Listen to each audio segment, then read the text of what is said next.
ಎಲ್ಲರಿಗೂ ನಮಸ್ತೆ. ಧರ್ಮರಕ್ಷಣೆ ಮನುಷ್ಯರಾದವರ ಹೊಣೆ. ಒಂದು ಹೆಣ್ಣು ಸಂಸಾರದ ಕಣ್ಣು, ಒಂದು ಹೆಣ್ಣು ಇಡೀ ಪ್ರಪಂಚದ ಕಣ್ಣು. ಹೇಗೆ ಇಡೀ ಜಗತ್ತಿಗೆ ಸೂರ್ಯನ ಬೆಳಕು ಎಷ್ಟು ಮುಖ್ಯವೋ ಹಾಗೆ ಇಡೀ ಜಗತ್ತನ್ನು ಬೆಳಗಲು ಹೆಣ್ಣು ಕೂಡ ಅಷ್ಟೇ ಮುಖ್ಯ. ಈ ಸಮಾಜ ಪ್ರಕೃತಿಯೊಳಗಡೆ ಮನುಷ್ಯ ಕುಲ ಉಳಿಬೇಕು, ಬೆಳಿಬೇಕು ಅಂದರೆ ಹೆಣ್ಣಿನ ಪ್ರಾಮುಖ್ಯತೆ ಹೆಚ್ಚು.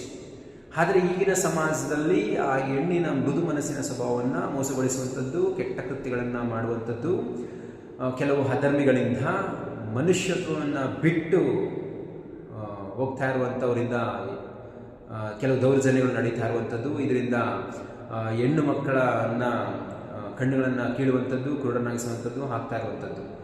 ಇಲ್ಲಿ ನಾವೊಂದು ಅರ್ಥ ಮಾಡ್ಕೋಬೇಕಾಗಿರೋದು, ಎಲ್ಲಿ ಹೆಣ್ಣಿಗೆ ಬೆಲೆ ಕೊಡುವಂಥದ್ದು ಆಗಲ್ಲ, ಆ ಸಮಾಜ ಕತ್ತಲೆ ವಾತಾವರಣ ಹೊಂದುವಂಥದ್ದಾಗುತ್ತೆ. ಹಾಗಾಗಿ ಪ್ರತಿ ಹೆಣ್ಣು ಮಕ್ಕಳಿಗೂ ಕೂಡ ಗೌರವ ಕೊಡುವಂಥದ್ದು, ಬೆಳೆಸುವಂಥದ್ದು, ಪ್ರೋತ್ಸಾಹ ಕೊಡುವಂಥದ್ದು ನಮ್ಮೆಲ್ಲರ ಆದ್ಯ ಕರ್ತವ್ಯ.